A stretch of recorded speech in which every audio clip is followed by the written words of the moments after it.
இப்ப எங்க பார்த்தாலும் எல்லாருக்கும் சமமா கிடைக்கிறது டாஸ்மாக் கடையில சரக்கு, போதை பொருள்.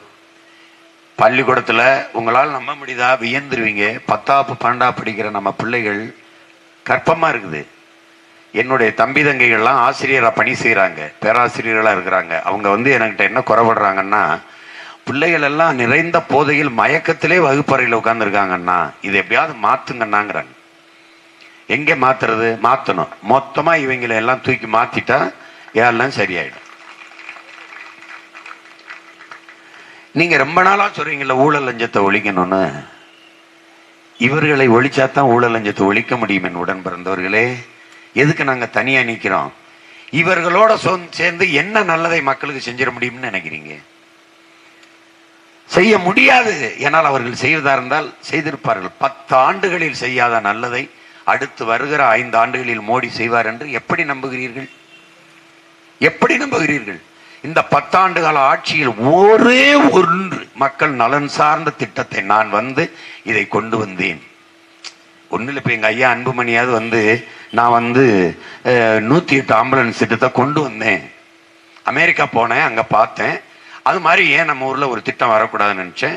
நான் மருத்துவத்துறை அமைச்சராக இருக்கும்போது கொண்டு வந்தேன் சொல்றாருல. அப்படி ஒன்றை மோடியோ பிஜேபியோ சொல்லுது. இந்த காங்கிரஸ், நான் சொல்றேன், காங்கிரஸ் எனக்கு பண்ண பச்சை துரோகங்களை பட்டியலிடுறேன். இந்திரா காந்தி தன்னிச்சையாக எடுத்து எங்க பாட்டன் சேதுபதி மன்னனின் சொந்த சொத்தை கச்சத்தீவை எடுத்து இலங்கைக்கு தாரை வார்த்து கொடுத்ததால் என்னரும் மீனவ சொந்தங்கள் இன்றும் வாழ்வாதாரத்தில் இழந்து சாகிறோம். கச்சத்தீவு எனக்கென்றால் கடல் தூரம் அதிகம், அவனுக்கென்றால் அவனுக்கு கடல் தூரம் அதிகம். நான் எல்லை தாண்டி வருகிறேன் என்று இன்று வரை சுடுகிறான், அடிக்கிறான், வலையை பறிக்கிறான், படகை பறிச்சு அந்த நாட்டுடைமையாக்கி ஏலமிடுகிறான். தடுக்க முடியவில்லை இந்த கட்சி ஆட்சிகளால். ஒரு சின்ன நாடு தொட்டா கொன்றுன்னு சொல்ல முடியல. ஆனால் எங்கள் தலைவன் தமிழீழ நாட்டில் படையோடு நிற்கிற போது ஒரு மீனவனை கூட சிங்களவன் தொட்டதில்லை. அப்ப யாரு பாதுகாப்பு? யாரு பாதுகாப்பு நாட்டுக்கு, நாட்டு மக்களுக்கும்? நீ வலிமை மிக்க கடற்படையை எங்க வச்சிருக்கிறியே? காங்கிரஸ் இருக்கும் போதும் பிஜேபி இருக்கும் போதும் யாரிடமிருந்து யாரை பாதுகாக்க உன் கப்பற்படை அங்கே வேலை செய்து? சொந்த நாட்டு மீனவனை மற்றொரு நாட்டு ராணுவம் சுடும்போது தடுத்தது, பாதுகாத்தது, படகை பறிக்க விடாமல் தடுத்தது, மீனவர்களை தாக்க விடாமல் தடுத்தது இந்த நாட்டு ராணுவம்.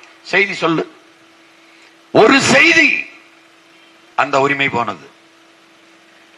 காவிரி நதிநீரில் உரிமை பறித்தவர்கள் யார்? இவர்கள் தான், இந்த காங்கிரஸ் பிஜேபி தான். அவர்களே மானங்கட்டு மறுபடியும் நம்ம வீட்டு வாசல்ல ஓட்டு கட்டி நிற்கிறார்கள். நீங்களும் போட்டு விட்டு நிற்கிறீர்கள். இழந்த உரிமையை எப்படி மீட்பீர்கள்? இழந்து விட்ட உரிமையை பிச்சை கட்டு பெற முடியாது, போராடித்தான் பெற்றாக வேண்டும் என்கிறார் புரட்சியாளர் அம்பேத்கர்.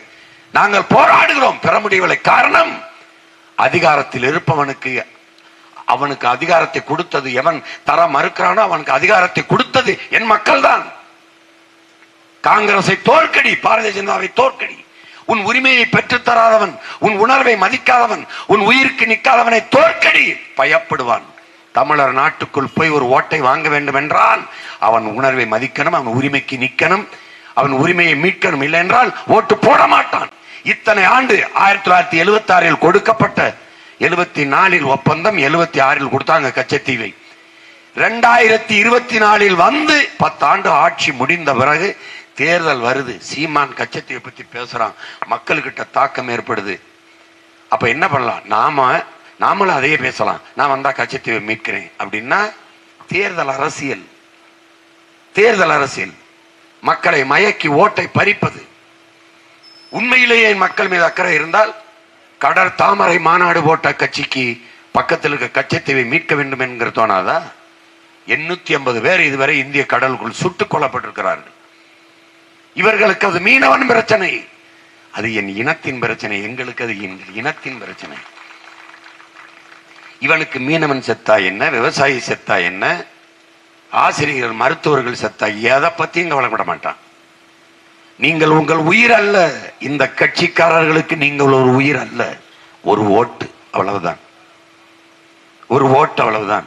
அதுவும் ஐயா மோடிக்கு அதுவும் இல்லை. ஏன்னா அவர்கிட்ட பெட்டி இருக்கு. அது நீ போட்டா போடு, போடலைன்னா போ, அவரே போட்டுப்பாரு. நீ எங்க போட்டாலும் தாமரை போய் விடும்.